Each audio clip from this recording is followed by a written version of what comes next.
Well, it's been almost 6 months since we first announced the next version of the mintyPi. It took us a lot longer to get to this point than we had anticipated. So today I'm really excited to finally get to show you guys the mintyPi Lite.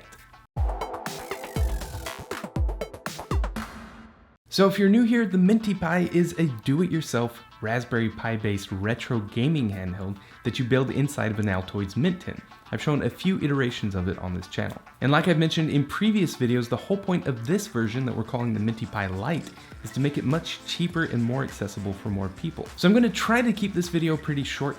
I'm going to go over all the features and compare it to the previous version of the mintyPi. I'll go over some important stuff like what kind of games you can expect to play on it, battery life, and that kind of stuff. And then in about a week, hopefully about the time that people actually start getting their parts, I'll have another video up showing you guys how to put it together. It's pretty simple on the outside. On the left here is a USB Type-C charging port, LED charging indicator that turns green when it's fully charged, power switch, and L and R buttons on the back. This button here is a function button for adjusting volume and toggling Wi-Fi and Bluetooth, and then this is a quick save button for quickly saving and loading games.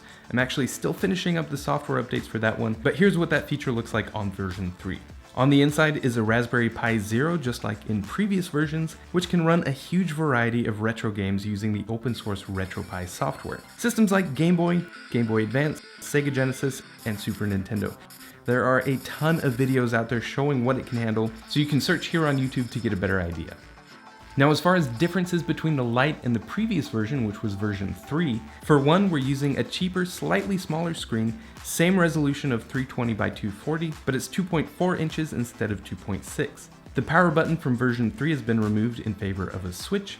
That allowed several components to be removed from the electronics, again making it cheaper. The lid sensor was also removed, and so was the headphone jack and the 5-volt boost, meaning everything is running directly off of the battery. Speaking of the battery, the official one is now optional, meaning you can use it or a cheap pouch battery that you maybe even have lying around if you're into these kinds of projects. But to give you an idea of battery life, with the official 2200 mAh battery, it lasted 4.5 hours while running Super Metroid's demo loop, and 5 hours with Wi-Fi and Bluetooth turned off. Not bad for a mint tin.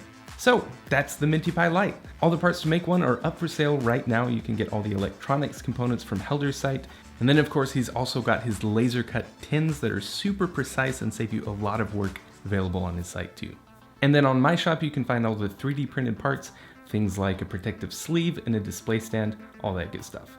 I lowered the prices on all the 3D printed parts by removing some of the color and finish options just to make it easier for me to crank them out quicker and do a bunch of them at once. If you've got a 3D printer and you want to print out your own parts, I do have the STL files right now up on Patreon for supporters, and then here in a couple of weeks I'll add them to Thingiverse as well. And like I said, keep an eye out for another video in about a week or so showing you guys how to put these things together. But until then, thanks for watching, and I'll see you guys next time.